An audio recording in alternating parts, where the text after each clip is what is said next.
एक अच्छा पति कैसा होता? जब आप अपने माँ बाप की निंदा नहीं सुनना चाहते तो फिर ये स्त्रियां हैं, क्या ये अपने माँ बाप की निंदा सुनना चाहेंगी? पुरुष वर्ग को स्त्री के माता पिता का भी सम्मान करना चाहिए। अच्छा पति जो होगा वो अपनी पत्नी का और अपने पत्नी के माता पिता का सम्मान करेगा। एक अच्छा पति जो होगा वो अपने संबंधों में मधुरता लाएगा, कभी खटास लाने की कोशिश ना करेगा। ज्ञानी मारे ज्ञान से तो अंग अंग भिद जाए और मूर्ख मारे लाठी से तो फूट खपड़िया जाए। एक अच्छा पति कैसा होता है? एक अच्छा पति वो है जो अपनी स्त्री का सम्मान करे। एक अच्छा पति कौन है? जो अपनी स्त्री का सम्मान करे। केवल अपनी स्त्री का नहीं, स्त्री से जुड़े हुए हर रिश्ते का, चाहे वो स्त्री की माँ हो, स्त्री का पिता हो, स्त्री का भाई हो, चाहे स्त्री का कोई भी सदस्य हो पारिवारिक, जो अपनी पत्नी का और अपने पत्नी के माता पिता के पक्ष का, जो पत्नी से जुड़े हर संबंध का सम्मान करे, जो अपनी पत्नी से प्यार करता होगा वो अपनी पत्नी के माँ बाप का भी दिल कभी ना दुखाएगा। अब तुम पत्नी से करो प्यार और पत्नी के माता पिता को दो गालियां, हाँ या ना? बहुत सारे पुरुष ऐसा करते हैं, अपनी पत्नी के माता पिता को खूब गालियां देते हैं, तेरा बाप ऐसा, तेरी माँ ऐसी। सोचो कोई हमें कहने लग जाए कि तेरा बाप ऐसा, तुम्हारा बाप ऐसा, तुम्हारी माँ ऐसी। देखो, मेरी पत्नी मेरी माँ के लिए जब कुछ बोलती है, मेरी पत्नी मेरे पिता के लिए जब कुछ बोलती है तो मुझे बुरा लगता है, लेकिन जब वो मेरे माँ बाप के लिए अच्छा बोलती है मुझे अच्छा लगता है। मैं जब अपनी पत्नी के माँ बाप के लिए कुछ बोलता हूँ अच्छा तो उसे अच्छा लगता है, जब मैं कुछ बुरा बोलता हूँ तो उसे बुरा लगता है। ये बात सही है कि गलत है? ये नेचुरल है। कोई भी लड़का जो संस्कारवान होगा, नालायकों की तो मैं बात ही नहीं कर रहा हूं, जो संस्कारवान होगा वो अपने माँ बाप की निंदा नहीं सुन सकता। मैं अपने माता पिता की निंदा नहीं करता और निंदा नहीं सुनता। आप अपने माँ बाप की निंदा सुनते हो? आप अपने माँ बाप की निंदा सुनते हो? जब पुरुष, आप में से कितने पुरुष हैं जो अपने माँ बाप की निंदा सुनते हैं? कितने हैं जो नहीं सुनना चाहते और नहीं सुनते? जो नहीं सुनते, नहीं सुनना चाहते वो हाथ उठाएं। नहीं, जब आप अपने माँ बाप की निंदा नहीं सुनना चाहते तो फिर ये स्त्रियां हैं, क्या ये अपने माँ बाप की निंदा सुनना चाहेंगी? नहीं। तो कितनी स्त्रियां अपने माँ बाप की निंदा सुनना नहीं चाहती? कितनी स्त्रियां अपने माता पिता की निंदा सुनना नहीं चाहती? कौन कौन नहीं चाहती? आप सुनना चाहती हैं तो हाथ काहे नहीं उठा रही हो मेरी मां? इसका मतलब ये है कि पुरुष वर्ग को स्त्री के माता पिता का भी सम्मान करना चाहिए। सही है कि गलत है? तो अच्छा पति जो होगा वो अपनी पत्नी का और अपने पत्नी के माता पिता का सम्मान करेगा, पहला। दूसरा लक्षण, जो एक अच्छा पति होगा वो कभी अपनी पत्नी से जीतने की कोशिश ना करेगा। जैसे कभी पति पत्नी की लड़ाई होती है तो कई बार गलती किसकी होती? देखो, पति पत्नी की लड़ाई में गलती किसकी है मैटर नहीं करता।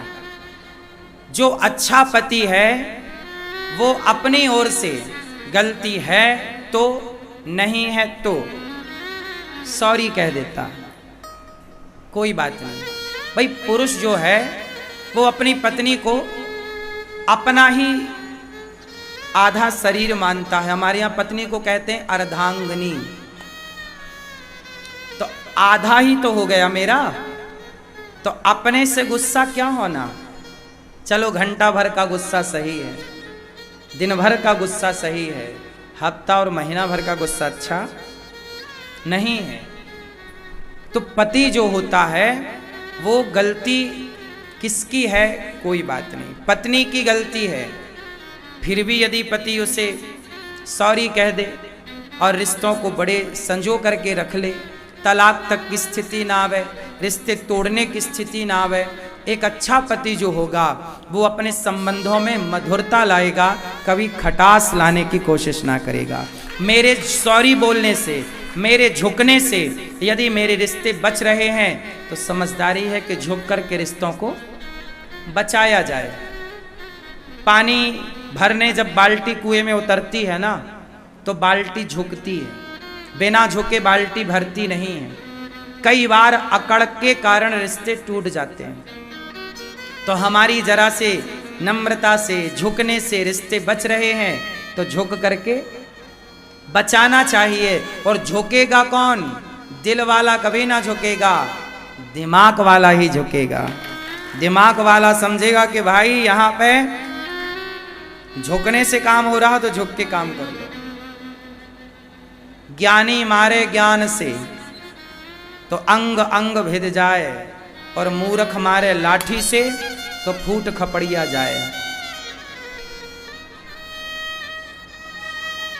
मूर्खों की तरफ प्रहार नहीं करना। कृष्ण का प्रहार कैसा था? कल के युद्ध में मैं जयद्रथ को मार दूंगा, ऐसी प्रतिज्ञा कर ली अर्जुन ने। कल के युद्ध में मैं जयद्रथ को मारूंगा या मैं मर जाऊंगा, कल मेरा अंतिम युद्ध होगा। भगवान ने डांटा, क्या जरूरत थी प्रतिज्ञा करने की? जयद्रथ तेरे हाथ ना लगेगा। दूसरे दिन का युद्ध हुआ, पूरा युद्ध हो गया, शाम होने को आई, सूर्यास्त में केवल अब 1 घंटा शेष बचा, लेकिन जयद्रथ का कोई पता नहीं। लंबी सिक्योरिटी में भी गुरु द्रोणाचार्य ने उसे रखा है। भगवान समझ गए कि अर्जुन अब जयद्रथ तक नहीं पहुंच सकता। तब भगवान ने क्या खेला? दिमाग। और सूर्यास्त, बादल आए और सूर्य को ढक लिए। ऐसा लगा कि सूर्य अस्त हो गया, शंखनाद हुआ, युद्ध विराम हुआ। अर्जुन चिता की ओर बढ़ रहे थे कि आज नहीं मारा तो मैं चिता पे जल जाऊंगा। तभी जयद्रथ सारी सिक्योरिटी तोड़ता हुआ आया कि अब तो अर्जुन को मरता हुआ देखूं। और जब आया तो भगवान ने माया को इशारा किया, हट जाओ, अभी कुछ पल का सूर्य था, सूर्य अस्त अभी नहीं हुआ। बादल हटे, किरण आई, भगवान ने कहा उठा अर्जुन गांडीव। उठाया गांडीव, जयद्रथ सामने खड़ा है, बाण मारा। कहा किसका सिर कटके इसके बाप की गोद में जाकर गिरे जो 1000 किलोमीटर दूर है। जो बाण मारा, सिर कटके और जाके पिता की गोद में गिरा, और दोनों जयद्रथ और उनके पिता की मृत्यु हो गई और भगवान ने अर्जुन की रक्षा की। अब बताओ यहां पे क्या हुआ? दिमाग लगा के नहीं?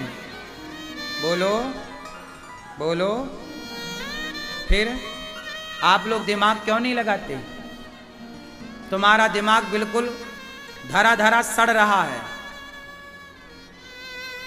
हमारे भारत के नौजवान बच्चे अपने दिमाग का प्रयोग नहीं करते। ये दिमाग का प्रयोग करते तो भारत में बेरोजगारी ना होती। आज हमारे यहाँ, आज अमेरिका, जापान, ये दिमाग से तो आगे बढ़ रहे हैं। बोलो, अमेरिका, जापान दिमाग से आगे बढ़ रहे हैं, और हमारे भारत के बच्चे अभी दिल लगी में परेशान हैं। ये तुम्हारा दिल लेके डूबेगा तुम्हें। इसलिए दिल में केवल कृष्ण की जगह हो, बाकी संसार के हर रिश्ते, हर काम को दिमाग से चलाओ, भगवान में दिमाग ना लगाना। लेकिन आज उल्टा कर रहे हैं। आज लोग दिमाग कहाँ लगा रहे हैं? भगवान में। लोग कहते हैं भगवान है तो दिखते क्यों नहीं? लगा रहा है दिमाग। पागल, भगवान में दिमाग ना लगा। भगवान को मान ले श्रद्धा से, स्वीकार कर कृष्ण को श्रद्धा से, कृष्ण कृष्ण का जाप कर श्रद्धा से। कृष्ण में दिमाग ना लगा कुछ लोग कहते हैं कृष्ण ने 16,108 ब्याह क्यों किया? अरे कृष्ण में दिमाग ना लगाओ, कृष्ण में दिल लगाओ। क्यों? क्योंकि दिमाग लगाओगे तो रावण जैसा दिमागदार, बताओ तुम्हारे पास ज्यादा दिमाग है कि रावण के पास ज्यादा है? बोलो, ज्यादा दिमागदार कौन था? रावण जैसा दिमागदार व्यक्ति क्या राम को पहचान सका? जब रावण जैसे दिमागदार लोग राम को ना जान पाए तो तुम जैसे दिमाग वाले राम को कितना जान पाएंगे? राम को दिमाग से नहीं, राम को दिल से जान पाओगे। इसलिए राम में दिल लगाओ, वो जनाएंगे सोई जाने जे देव जनाई, वो जनाएंगे तो कुछ जान लोगे। विभीषण को जना दिया तो विभीषण जान गए, हनुमान को जना दिया तो हनुमान जान गए, सुग्रीव को जना दिया तो सुग्रीव जान गए, जामवंत को जना दिया जामवंत जान गए, शबरी को जना दिया शबरी जान गई, शबरी जान गई राम को, पर रावण ना जान सका। शबरी जान गई राम को, लेकिन रावण क्यों?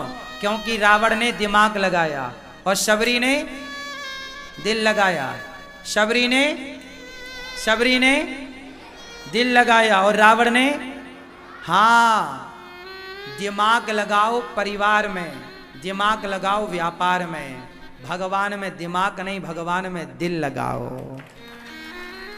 लेकिन आप लोग दिमाग से भगवान को जानना चाहते हैं। ईश्वर अतर्क है, राम अतर्क है। जो तर्क से परे है उसे तर्क से क्या जानोगे? ईश्वर श्रद्धा का विषय है, संदेह का विषय नहीं। दिल का विषय है, दिमाग का विषय नहीं। एक अच्छा पति कैसा होता? जब आप अपने माँ बाप की निंदा नहीं सुनना चाहते तो फिर ये